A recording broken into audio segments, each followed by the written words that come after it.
Everyone good morning, welcome back to my channel. আমি শর্মিষ্ঠা। আর আজকে অনেক দিন পরে আমি একটা নতুন ব্লগ বানালাম। আর গুড মর্নিং বললাম এই কারণে, কারণ ভিডিওটা আমি সকাল থেকেই শুরু করেছি। ঘুম থেকে উঠে কী করব বুঝতে না পেরে ভাবলাম আজকে একটা ব্লগ শেয়ার করি তোমাদের সাথে। অনেক দিন কোনো ব্লগ বানানো হয়নি, আর লং ভিডিও আমি বানাইনি, তো ভাবলাম আজকে একটা লং ভিডিও বানাই। তো আজকে বাড়িতে ছিল একটা ছোটোখাটো অনুষ্ঠান। ছোটোখাটো অনুষ্ঠান বলতে কাকা কাকিমারা বাল্য সেবা দিয়েছিল। তো আমি স্নান টান সেরে রেডি হয়ে গেছি এবং নিচে এসে দেখি সব কমপ্লিট, প্রায় রান্নাবান্না সবই হয়ে গেছে। আর পাড়ার কতগুলো বাচ্চাদেরকে নিমন্ত্রণ করেছিল, যে দেখতে পাচ্ছ সবাই বসে পড়েছে, ওদেরকে এখন খেতে দেওয়া হবে। তো মেনুতে ছিল খিচুড়ি আর পায়েস। তো যেহেতু নিচে সব কমপ্লিট হয়ে গেছিলো, তো আমি লাস্টে গিয়ে পৌঁছেছিলাম। তো মা আমার জন্য খিচুড়ি এনে রেখে দিয়েছিল, সেটা আমি খাচ্ছিলাম।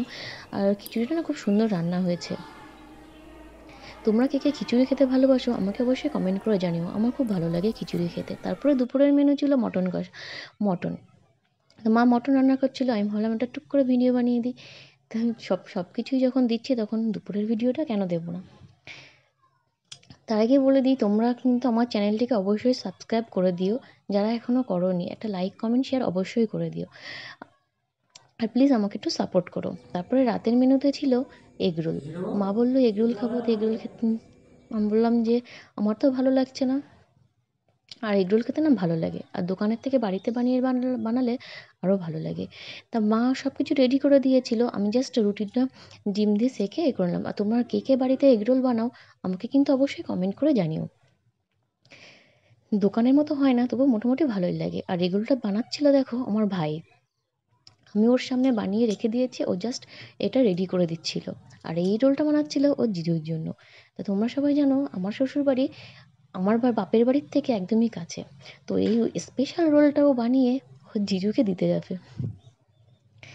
যাই হোক, আবার আমি ওকে ইয়ার্কি মেরে বলছিলাম যে তুই তো আমাদের নতুন শেফ হয়ে গেছিস, ভালোই বানাচ্ছে। তো এগরোল খেতে তোমাদের কার কার ভালো লাগে আমাকে কিন্তু অবশ্যই কমেন্ট করে জানিও। আর তোমরা কে কোথা থেকে আমার ভিডিওটা দেখছো সেটাও অবশ্যই আমাকে কমেন্ট করে জানিও। বাড়িতে এগরোল বানিয়ে খেতে কারা কারা ভালো লাগে দেখো। তারপরে ওর এগরোলটা যখন রেডি হয়ে গেছে, তারপরে ওই যে ওর জিজুকে দিতে যাচ্ছে। নে ভাই, যাই হোক, তারপরে যে এতগুলো এগরোল বানানো হয়ে গেছে, ও দুই তিন নরম হয়ে যাবে। আমাদের খাওয়াও হয়ে গেছে। আর লাস্টে ছিলাম আমি, তারপরে আমি খেলাম। ব্যাস এই যে, তো আজকের ভিডিওটা এই পর্যন্তই। তোমরা যারা আমার চ্যানেলটিকে এখনও সাবস্ক্রাইব করোনি, তাহলে প্লিজ প্লিজ প্লিজ আমার চ্যানেলটিকে একটু সাবস্ক্রাইব করে দিও। আর আমার ভিডিও তোমাদের কেমন লাগে সেটা অবশ্যই আমাকে কমেন্ট করে জানিও। তো আজকের রোলটা মনে হচ্ছে বেশিই টেস্টি হয়েছে, কারণ হয়তো ভিডিও বানাবো তার জন্য। তো আজকের ভিডিওটা এই পর্যন্তই, বাই।